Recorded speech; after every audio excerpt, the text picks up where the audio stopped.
Kui sul on sinu piibel kaasas, Koit, tule ja võta mind natuke vaiksemaks.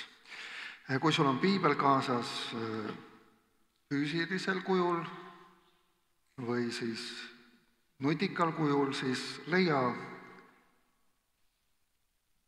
Galaatia kiri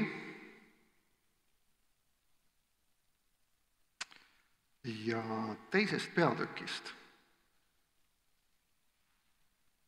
No nii, leiad üles, Koit.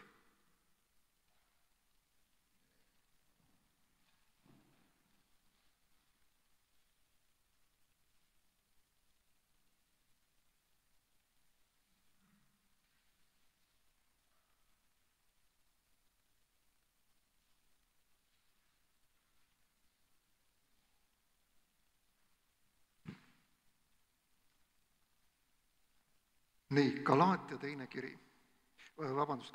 2. peatükk salmist 19. Paulus, kui ta selle kirja kirjutas, arvatakse aastal 52, et ta oli samal ajal ise Efesoses. Muidu poleks ju olnud mõtet kirja kirjutada, kui ta oleks Galaatias olnud. Ta pidi kusagil mujal olema. Kristliku vabaduse teejuht Martin Luther ütles, et ta on justkui laulatatud selle kirjaga. Ta armastas seda nii väga. Ja see räägib, kuidas elada vabana Jumala vaimus. Tänapäeval on võetud tihti Jumala sõna ja rakendatud see mingi vankri ette. Aga see, millest Paulus räägib, ei ole siin poliitika ega rahvuslik vabadus, vaid ta räägib vabadusest Jumala vaimus. Ta räägib armust, mida ta on kogenud ja kuivõrd suur on see arm tema jaoks olnud. Ja ta ütleb siis Galaatia 2:19, sest ma olen seaduse läbi seadusele surnud, et elada Jumalale. Ma olen ühes Kristusega risti löödud. Nüüd ei ela enam mina, vaid Kristus elab minus. Ja mida ma nüüd elan ihus, seda ma elan usus Jumala pojasse, kes mind on armastanud ja on iseenese loovutanud minu eest. Ma ei taha tühistada Jumala armu, sest kui õigus tuleks seaduse läbi, siis tähendaks see, et Kristus on asjatult surnud. Seda salmi lugedes tuli mulle meelde üks laul, mida ma arvan, et kunagi ammu oleme siin laulnud, mitmed aastad tagasi, aga tuletame selle meelde. Sellel laulul on väga lihtsad sõnad, ei ela enam mina, vaid Kristus elab minu sees. Ongi salmi sõnad on sellised. Nüüd ei ela enam mina, vaid Kristus elab minu sees. Refrääni sõnad on sellised, et nüüd elab ta, Kristus elab minu sees. Ei ela enam mina, vaid Kristus minu sees.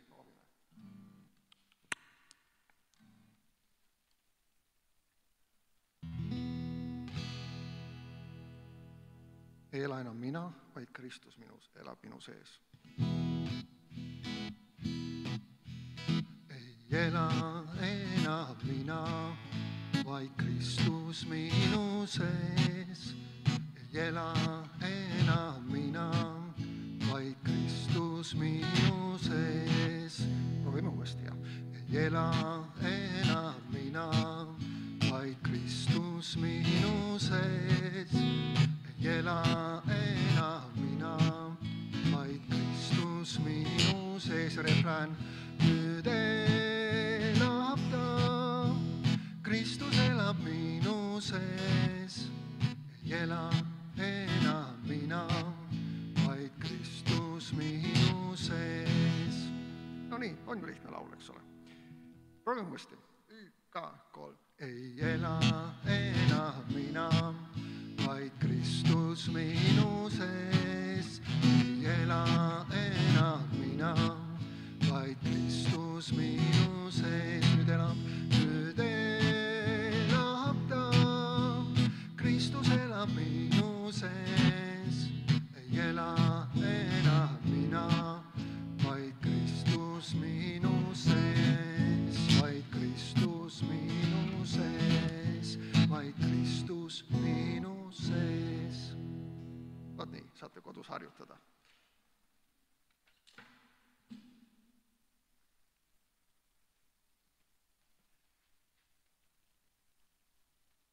Me vajame aeg-ajalt oma elus selliseid usutunnistusi. Me peame välja ütlema aeg-ajalt, mida me usume. Ka iseendale, ja tihti on laulusõnad need, kus me saame seda välja öelda, nii et meie hing heliseb kaasa. Paulus oli väga uhke oma päritolu üle. Ta oli juut.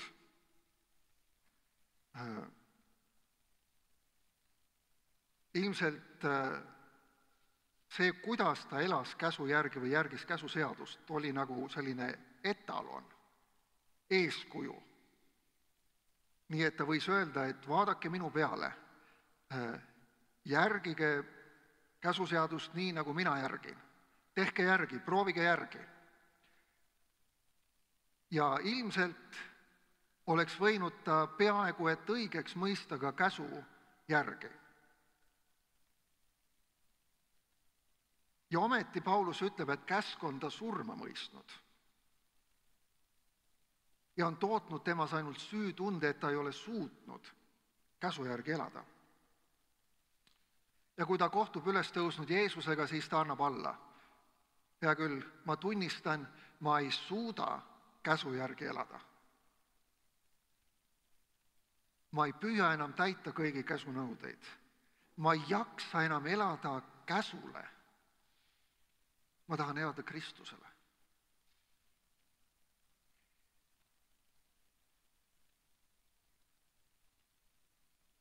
Ja ta ütleb, kui Kristus risti löödi, olin mina seal koos temaga. Ja nüüd ei ole enam minu elu, vaid on elu Kristuses. Ma elan seda maapealset elu usaldades Jumala poega, kes armastab mind ja andis oma elu minu eest. Paljudel inimestel on Jeesus täiesti okei. Täiesti okei. Sellepärast, et nad ütlevad televisioonis või viimasel ajal kuulda, oh Jeesus või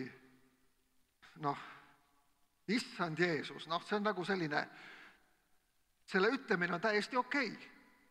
See ei tekita ühiskonnas mitte mingisuguseid reaktsioone enam.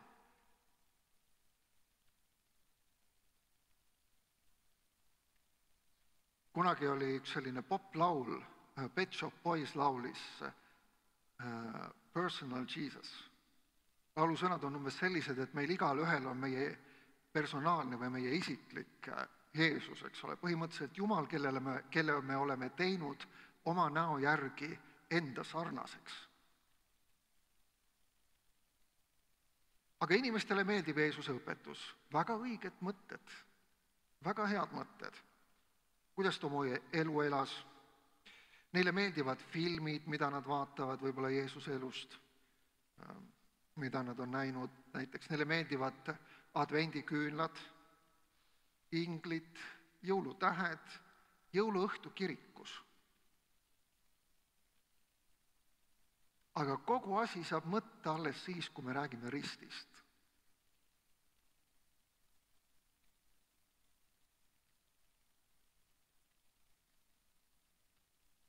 Sest Jumala eesmärk on anda meile elu, mis on ülikülluslik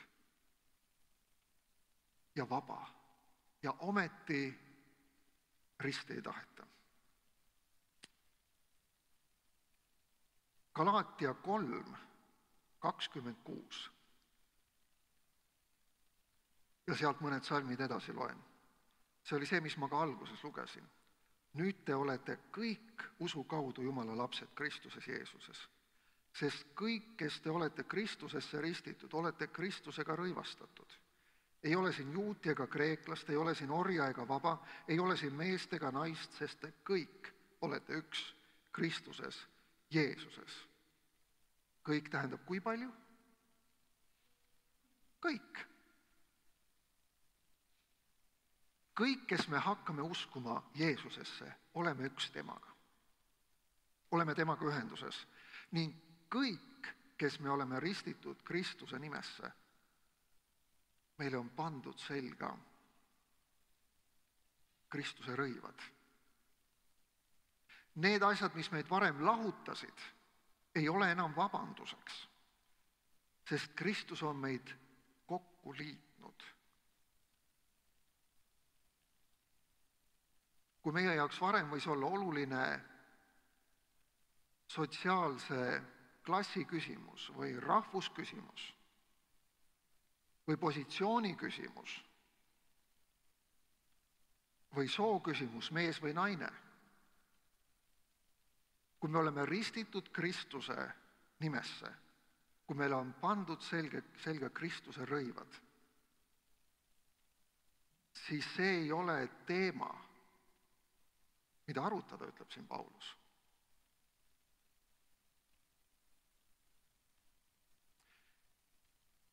Tuuli rääkis, kui ta oli noor kristlane Kohila koguduses. Kui mina olin noor kristlane Kohila koguduses, ma olen sellest ka rääkinud, istusid mehed ühel pool ja naised teisel pool. Kindlasti sellel on omad põhjused, aga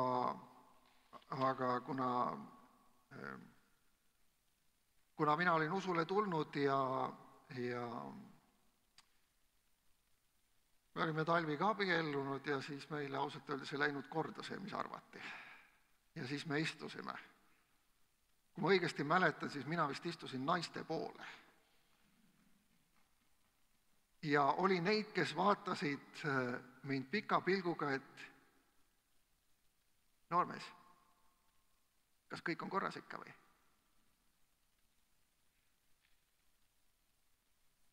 Ma kahtlustan, et me olime ühed esimesed, kes hoidsid Jumala teenistuse ajal käest kinni.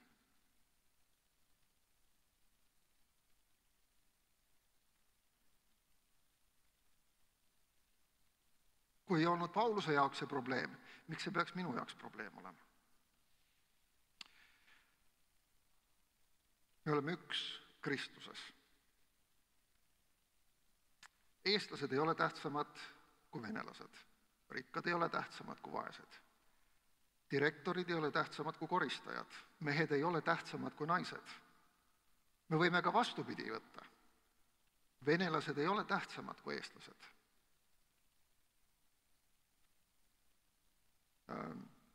Vaesemad ei ole tähtsamad kui rikkad. Koristajad ei ole tähtsamad kui on direktorid. Naised ei ole tähtsamad kui on mehed. See, mida Paulus siin ütleb, on see, et kui me oleme Kristuses, kui me oleme rõivastatud Kristusega, siis ei ole siin juuti ega kreeklast. Tähendab, oluline ei ole rahvuse küsimus. Ei ole siin orja ega vaba. Tähendab, ei ole tööandja ja töövõtja ehk positsiooni küsimust. Ei ole siin meest ega naist. Kõik oleme üks Kristuses.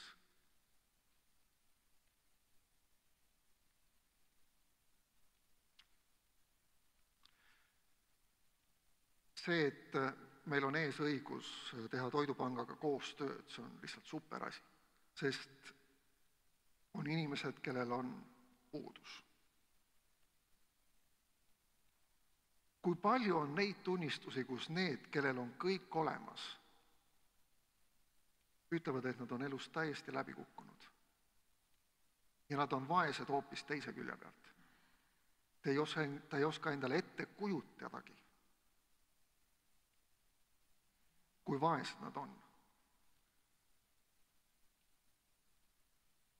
Kui te olete mägedes käinud, te teate, et tipus ulub külm tuul. Ja tipus ollakse üksinda.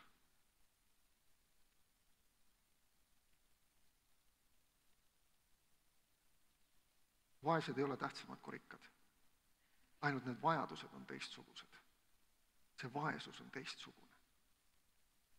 Ja kui sa tuled nüüd nende juurde, eks ole, kes vajavad toiduabi, mille poolest nad rikkad on? Mõelge. Võib-olla seda sõprusringkonda, perekondlikku ühtekuuluvustunnet. Kuivõrd erinevate vajadustega me oleme. Ja ometi me oleme kõik üks Kristuses. Üks pastor ja kristlik kirjanik Chesterton on öelnud, et religiooni seisukohalt on kõik inimesed võrdsed, nagu mündid on võrdsed, sest nende ainuke väärtus seisneb neisse vermitud kuninga kujutises. Kõik inimesed on võrdsed.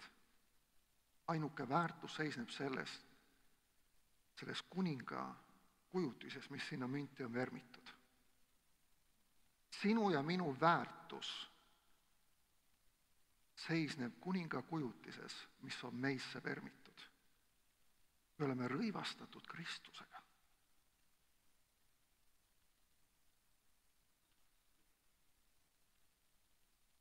Me oleme kõik Kristuses. Kui inimesed meid vaatavad, siis nad näevad Kristust.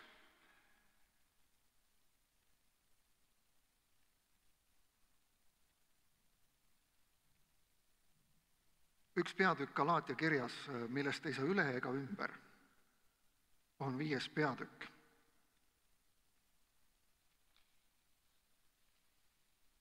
Ja salmist 16. Ma nüüd loen mõningaid salme, siis jätan pausid sisse ja räägin mõningad mõtted sinna vahepeale. Galaatia 5:16. Ma tahan öelda, käige vaimus, siis te ei täida lihalikke himusid. Üks Ameerika literaat, kirjanik Karl Sandburg on öelnud, et minus on kotkas, kes tahab kõrgel hõljuda, ja minus on jõehobu, kes tahab mudas püherdada. Sellised inimesed ja paljud teised võitlevad oma elus. Galaatia 15 ütleb, et see võitlus on loomulik. 5:16 ütleb, et see võitlus on loomulik. Neid salme lugedes ja seda kirja lugedes on oluline meeles pidada, et kiri on kirjutatud kogudusele. Kiri ei ole kirjutatud Galaatia linna elanikele. Kiri ei ole kirjutatud Galaatia mittekristlastele.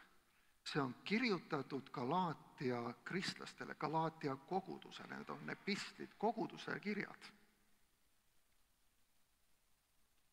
Need on kirjutatud Jeesusesse uskujatele, tema järgijatele. Ja ta ütleb kristlastele, kogudusele ütleb, käige vaimus. Siis te ei täida lihalikke himusid.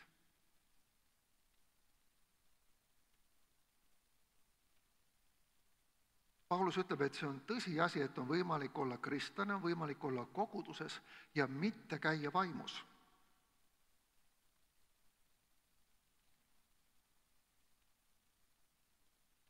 On võimalik mitte teha seda, mida Jumala vaim ütleb ja südamele paneb.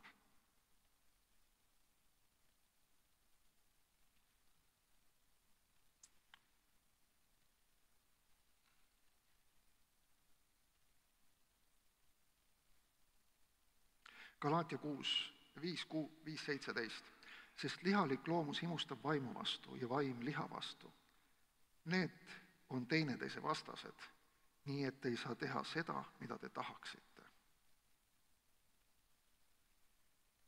Jumala vaim annab justkui igatsuse teha midagi vastupidist, nagu ujuda vastuvoolu. Sellele, mida meie lihalik loomus tahab teha. Mis on nagu meile justkui loomuomane. Meil oli reede-laupäev võimalus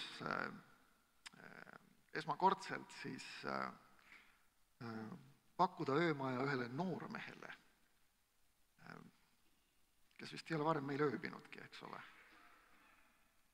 Jah, ei ole varem meid ööbinud. Nimelt öösel oli, ühe korra on või? Kui te remontid. No ühesõnaga, üks noormees oli meil ilma oma vanemateta.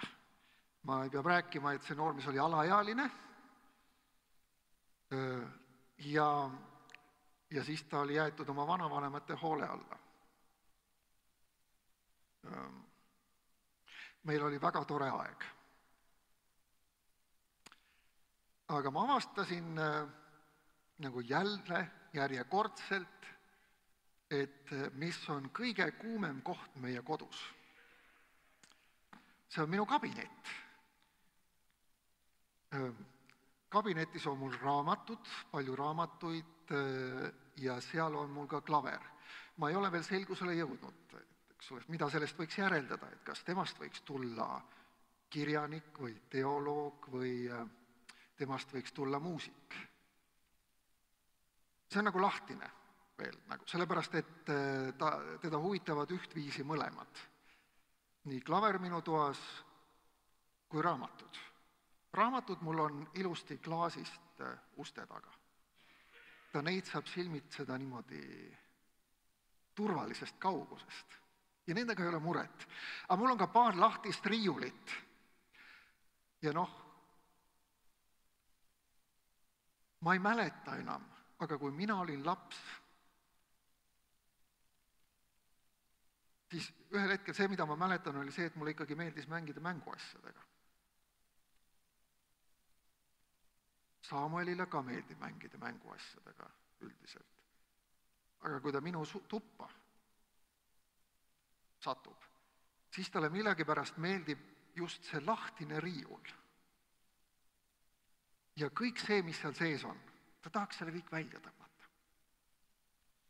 Siis kui ma võtan ta käe ja tõmban ettevaatlikult ära, et ütlen, et palun ära võta, siis arvake ära, mis juhtub, eks ole. Sõnakuuleks laps ütleb, jah, vanaisa. Ei! Nii kui ma olen käe ära tõmmanud, läheb see käsi tagasi niimoodi. Ma arvan, me vist 20 korda tegime sellist harjutust, kui ta sai aru, et keegi segab teda, siis ta protestis valjuhäälselt. Mida ma tahan sellega öelda? Mitte seda, et Triin ja Koit oleks õpetanud oma last ööd ja päevad. Kuidas leida see sahtel üles, mis on lahti ja sealt hakata asju välja sikutama? Ma ei tea, miks, aga see tuleb lastel loomulikult. See on kaasasündinud, see on selline geneetiline defekt.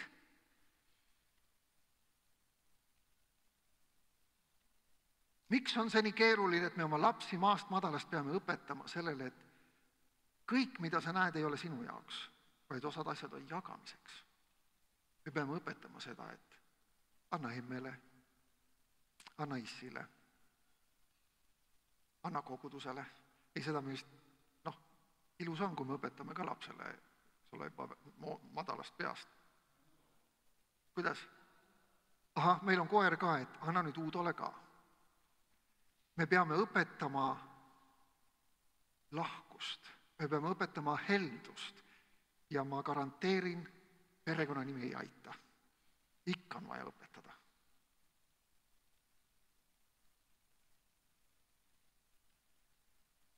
Meie DNA-s on justkui kirjutatud sisse see kood. Teha asju valesti. Teha seda, mida ei pea tegema. Me ei pea õpetama patu tegemist. See tuleb iseenesest. Kui te mõtlete selle kirja peale, see kiri on kirjutatud kristlastele. Ja see võitlus on meie kõigi sees pidevalt käimas. Me ei tee seda, mida me tahaksime teha. Galaatia 5:18. Kui aga vaim juhib teid, siis te ei ole seaduse all. Lihaliku loomuse teod on ilmsed. Need on hoorus, rüvedus, kõlvatus. Me läheme kohe sealt edasi. Kui vaim juhib, siis te ei ole seaduse all. Paulus näeb ainust võimalust seadusest kõrvale hiilimiseks olla juhitud Jumala vaimust. Ehk me peaksime hoolitsema selle eest ja palvetama seda, et Jumal, ma igatsen olla iga päev täidetud sinu vaimuga. Aga läheme nüüd sellest edasi. Lihaliku loomuse teod on ilmsed, need on hoorus, rüvedus, kõlvatus. Hoorus. Kreeka keeles on siin sõna porneia. Sellest tuleb sõna pornograafia. Ja seda kasutati tavaliselt viidates seksuaalsuhtele väljaspool abielu. Rüvedus. Mis see on siis? See on räpasus. Ka räpane keelekasutus, räpane mõttemaailm, füüsiline või moraalne ebapuhtus. Järgmine sõna on seal kõlvatus. See võiks olla asjade otsimine, mis on ebapuhtad, see võib olla ka kombelõtvus, liiderlikkus, flirt. Järgmine salm, 20. Ebajumala teenistus, nõidus, vaen, riid, kiivus, raevutsemine, isemeelsus, lõhed, lahknemised. Ebajumala teenistus. No see võiks olla iseenesestki selge. See on kujude, iidolite kummardamine, ka isikute kultus, inimeste kummardamine, mood, sport, töö, hobid, aiamaa. Kõik see võib saada meie kummardamise objektiks. Nõidus. See on siis millelegi maagilise võime omandamine, soov võimutseda kellegi üle, mõjutada teist inimest tegema oma tahtmist, ehk siis põhimõtteliselt oma tahte peale surumine teisele inimesele. Nõidus. Me räägime lihategudest. Nõidus on liigitatud siin lihategude alla, pange tähele. Vaen. See on siis vastuseisuks põhjuse otsimine, vaenulikkus, viha, riid, mis see siis on, tülitsemine, võistlemine, püüd teistest parem olla, vaidlustamine, mis on kiivus, kellegi kadetsemine, haiglaslik armukadedus, nördimus, meelepaha, põlastus, mis on raevutsemine. See on võib-olla ootamatu vihapurse, endast väljaminek, kontrollimatu käitumine, mis on isemeelsus. Näiteks kildkonna vaim, lõhestamine, tung, et asjad peavad olema nii, nagu mina tahan, minu õigus, mina tean, et minul on õigus. Lõhed. Mitte Norra lõhe, aga lõhed. See on siis ülestõus. Mässule õhutamine, lahknemised, see on ilmselt laiend siis sõnale lõhed, see tähendab ka teadlikku valikut või otsust põhjustada erimeelsusi.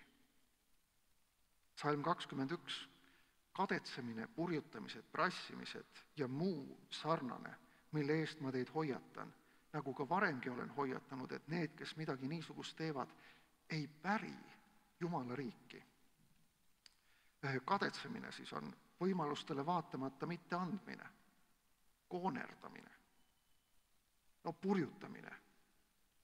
See on siis alkoholist purju jäämine, pidutsemine, järgmine ka prassimine, eks ole, sinna alla läheb ka pidutsemine, mürgeldamine, möllamine, ohjeldamatult tegutsemine, üle igasuguste piiride minemine, orgiate pidamine. Ja Paulus ütleb ja muu selle sarnane, mille eest ma teid hoiatan, nagu varemgi olen hoiatanud, et need, kes midagi niisugust teevad, ei päri Jumala riiki. See, mida Paulus siin mainib, siin ei ole juttu ühekordsest tegevusest, vaid kreeka keeles on see väljendatud kestva tegevusena, järjepideva, süstemaatilise.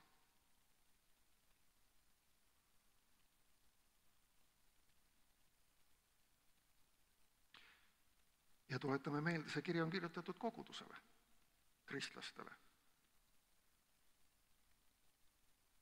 Me võime kergendustundega öelda, et Paulus kirjutas selle Galaatia kogudusele. Eks ole, see ei käi nagu, see piibel on üldse nii vana, eks ole, see kirjutati 2000 aastat tagasi, kirjad on ka nii vanad, et Galaatias oli see probleem. Meie ühiskonnas tänapäeval ja eriti Eesti kogudustes pole sellest probleemist üldsegi lõhnagi, mitte mingisugust. Niisugust asja ei ole üldse olemaski. Nii et võite julgelt elada. See ei käi üldse meie kohta.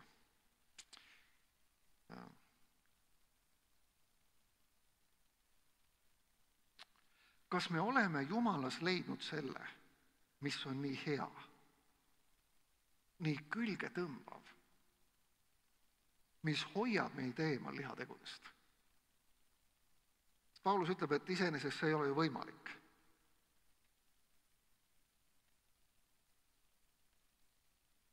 Kui me ei ela vaimus, siis me täidame lihategusid.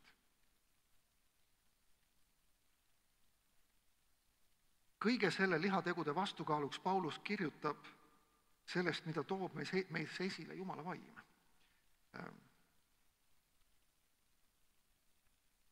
Kui paljudel teist on aiamaa? Mis on? Jaa, on. Jaa. Kellel on toas lilled? Mingisugune midagi potis kasvab kodus, jah. Ahah. Ma ei tea, kas te olete tähele pannud, et millal hakkavad need taimed kasvama, mis me oleme maha külvanud? Siis ilmselt siis, kui me loome nendele sobivad tingimused. Me anname nendele väetist, anname nendele vett, temperatuur peab õige olema, nad tahavad saada valgust. Kui tingimused on loodud, kasvab taim justkui iseenesest. Ta kasvabki iseenesest. Sa võid oma potilille kõrval istuda, temaga juttu rääkida, talle laulda. Ma kujutan ette, kuidas Jaan läheb põllu äärde ja hakkab laulma seal maha külvatud viljale. Selliseid tsirkuseid muidugi tehakse, eks ole. Ma saan aru, et kui sa palvetad, et Jumal õnnistaks seda, mis sealt üles on tulemas, ja siis sa jätad selle Jumala hooleks, aga see, et sa seal käid ja istud ja vaatad ja imetad ja ootad ja suunad oma mõttejõu niimoodi sinna nagu sisse. Nagu ma mäletan, et pioneeridel oli selline mantra, et sütti lõkke. Sütti lõkke, oli vist pioneeridel. Ja mis te siis arvate, kas süttis või? Ei olnud, keegi läks, tõi tiku ja pani põlema. Me võime istuda oma aiamaa kõrval või potilille kõrval ja öelda ja lugeda sinna sõnu peale, aga kui on tingimused loodud, siis ta kasvab. Paulus kirjutab seda, et kui tingimused on loodud, siis mida toob meis esile Jumala vaim? Kui me palume, et Jumala vaim võiks tulla, siis ta ei sõida meist üle nagu teerull. Kui sa ütled, et Jumal, ma avan ennast täna sinu vaimu juhtimisele, sest ma tunnen, et ma olen nagu Paulus, kes vaatamata sellele, ta püüab, ta tunnistab, et käsk on ta surma mõistnud ja talle jääb loota ainult armule. Ma tahan elada Jumalale meelepärast elu, et minus võiks kasvada see, mis toob au Jumalale, jumalik loomus. Ja Paulus ütleb, et vaimuvili on armastus, rõõm, rahu, pikk meel, lahkus, headus, ustavus. Mis asjad need siis on? Armastus on siin kreeka keeles sõna agape, ehk siis Jumala tingimusteta armastus. Rõõm, see tähendab siis õnnelikkus, vaimulik rõõm, see, mis ei sõltu olukordadest. Rahu, heebreakeelne sõna shalom, kreeka keeles eirene, see on see, mis tuleb meie sisse, annab turvatunde, julgeoleku, kindluse tunde. Pikk meel. See on, mis asi siis? Kannatlikkus. Võib öelda ka mõnikord, et pikad juhtmed. Et ei tule kohe vastureaktsiooni, vaid meil on see arusaam ja oskus. Võib-olla oleme harjutanud 100 lugema. Aga siin on räägitud sellest, et see on midagi enamat.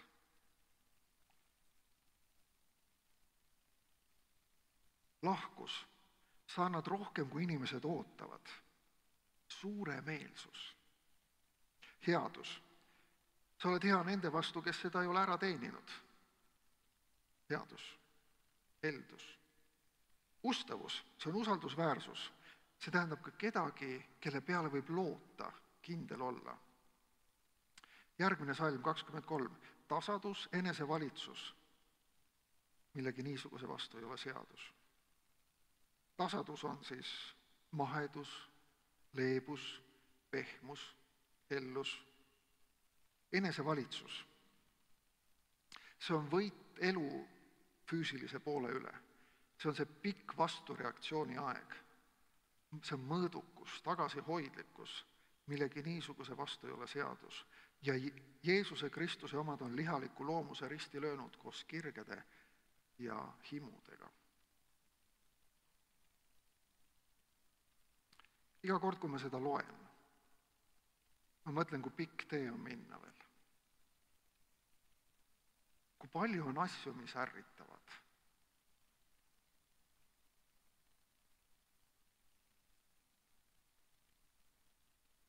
Ja Paulus ütleb, et see on, ka vaimu vili on. Ma kordan selle siin veel kord üle, et need ei ole eraldi õunad puu otsas, mida me nopime siit. Armastus, rõõm ja rahu. Paulus räägibki sellest ühest viljast. See on see üks vili. Võib-olla te mõtlete, või olete näinud, et mõni inimene on nagu justkui loomu poolest selline, kogu aeg naerab. See ole nagu Saamuel. Kogu aeg naerab. Kogu aeg naeratab, kogu aeg kilkab. Ta on nagu sündinud sellisena. Et mis tal viga näed, eks ole, et tal on üks vaimuvili justki olemas. Et rõõm. Jaa. Aga ei ole. Pääsu pole kuskile. Ka tema ühel päeval tegeleb nende samade küsimustega. Ja selle sama võitlusega, et pikk tee on minna, et ma tahaks olla riietatud Kristusega. Ja siis tuleb saatan ja süüdistab, et aga vaata, kuidas sa vihastasid. Ei, sus ei ole ikka mitte mingisugust Jumala vaimu. Jumal on sust nii kaugel, nagu on ida-läänest. Aga Jumala sõna ütleb, et tema viib patu meist nii kaugele, nagu on ida-läänest. Meie üleastumised viib nii kaugele. See, millest Paulus siin räägib, nendest lihategudest, seal ei ole räägitud sellest, et keegi eksib, keegi vihastab. Seal on räägitud kestvast tegevusest, et selle inimese eluviis on selline, ta elabki selliselt. See on see, mis teda iseloomustab.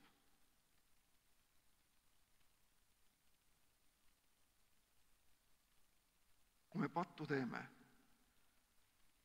on Jumal armuline ja annab meile andeks. Aga see, millest Paulus räägib, see on teadlik valik elada patus. Ja ta pakub nagu vastukaaluks elu vaimus. Käige vaimus, siis ta ei täida lihaimusid. Seadus mõistab meid hukka iga päev, aga Jumal otsib võimalust oma vaimu läbi meid õigeks mõista iga päev.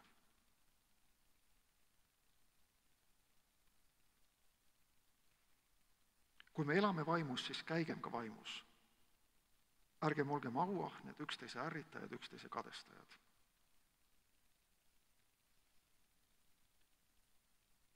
Valime võimaluse käia vaimus. Nii nagu Jumal andis Iisraeli rahvale valiku. Valige täna kas elu või surm. Et ütleb, vali elu. Paulus pakub võimaluse käia vaimus, elage vaimus. See on ka nagu elu ja surma küsimus. Keegi on öelnud, et meie sees on nagu kaks koera. hea koer ja kuri koer. Ja see koer, keda me rohkem toidame, see kasvab suuremaks. Ma julgen tõmmata siia ühe paralleeli. Kui sa võitled oma elus kibedusega, pahurusega, mässumeelsusega, siis vaata hoolega, millist koera sa toidad. Milline koer süüa saab? Kui sa tuled võib-olla Jumala ette ja ütled, Jumal, ma ei saa nagu lahti sellest, see kohe kuidagi ei taha ja siis vaata, millist koera sa toidad, kellele sa süüa annad, millega sa toidad oma seda kurja koera, kes su sees elab. Äkki need põhjused, mis tekitavad sinus mässumeelsust, on võib-olla pahad mõtted, võib-olla sundmõtted, võib-olla asjad sinu elus, mis on andeks andmata, võib-olla sa toidad ennast liialt päeva uudistega, halbade uudistega, iga kord, kui sa jälle loed, ütlevad, on ikka sead seal Eesti valitsuses, oi, nad on sead seal Eesti valitsuses, ja siis sa võitled, Jumal, anna mulle armu, ma ei taha olla vihkamist täis, ma ei taha olla pahur, ma ei taha olla kuri, ma ei taha olla kibestunud, ja siis lähed jälle loed. No ei tule sellel asjal lõppu. Jumal on pannud meie ette valiku. Mis õige valik siis oleks? Mis see? Puldist telekas kinni panna. Pane see arvutikaas kinni, pane telefon kinni. Võta üks paastuaeg 40 päeva. Uudistest. Telefonist. Helistama peab, aga telefon ei ole ammu enam telefon. Kui palju võib Jumal korda saata 40 päevaga? See on lihtsalt vapustav. Anna Jumalale võimalus. Kui sa võitled oma elus millegiga, millest sa ei ole lahti saanud, siis mõtle, millist koera sa toidad. Kumb koer suurem on, kes kõvemat häält teeb? Ja võta midagi ette. See on sinu jaoks võib-olla elu ja surma küsimus. Sest kõik see, millest me lugesime, see, kuidas me reageerime, Paulus räägib, et need on lihateod. Need on lihateod. Ja ta kirjutab seda kogudusele, sinule, minule. Ja mina pean tegelema sellega iga päev. Hoolitsema selle eest, millist koera ma oma sees toidan. Lisaks oma labradorile, eks ole. Tema tahab ka iga päev süüa saada 2 korda, hommikul ja õhtul. Ja ta on rõõmus. Toit on hea. Mõtle, mis on hea toit sinu jaoks.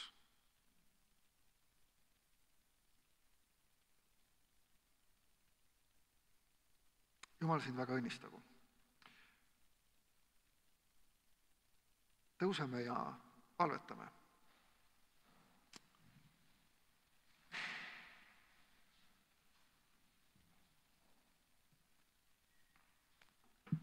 Isa taevas, ma palun, et sa annaksid minule patusele armu. Issand Jeesus Kristus, et ma igatsen, et minu elu võiks kasvatada, Jumal, sinu vaimu vilja. Seda terviklikku vilja. Püha vaim, tule ja puuduta igaühe südant ja anna märku, kui on vaja midagi korraldada. Kui tõesti on vaja vajutada seda telekapuldi nuppu, panna arvutikaas kinni, võtta kätte sinu sõna ja toita ennast sellega, mis ehitab üles, mis tõstab üles, mis loob soodsad tingimused, Jumal, sinu vaimu vilja kasvule.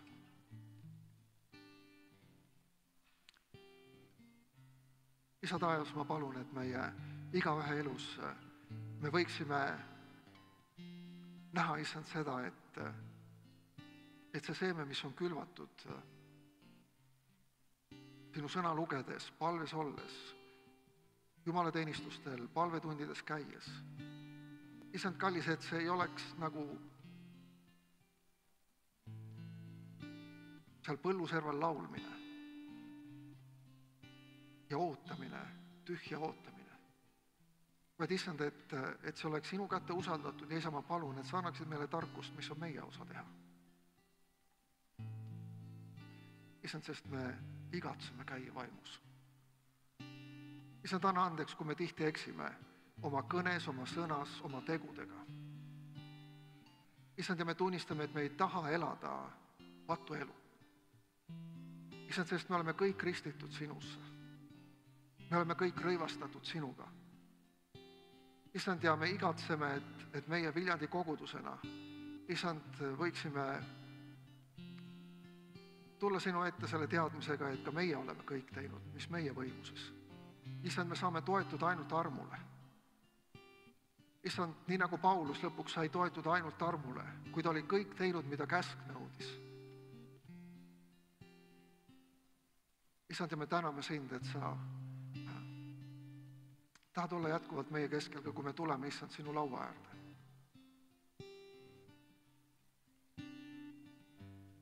Jeesus, tänu sulle, et sa surid meie eest. Et sinu veri valati. Sinu ihu murti. Issand, ja me võtame seda täna vastu, kui see on taevast kingitust. Issand, seda, mida meie ei ole suutnud teha. Issand, me tahame seda väärtustada, kalliks hinnata. Tuletada endale meelde, issand, Jeesus Kristus, et see hind, mis minu eest on makstud, ei ole olnud tühine. Issand, ja ma ei taha seda tühjaks teha ka oma eluga. Vaid issand, et minu elu võiks kuulutada sinu suurema ja ülestõusmist.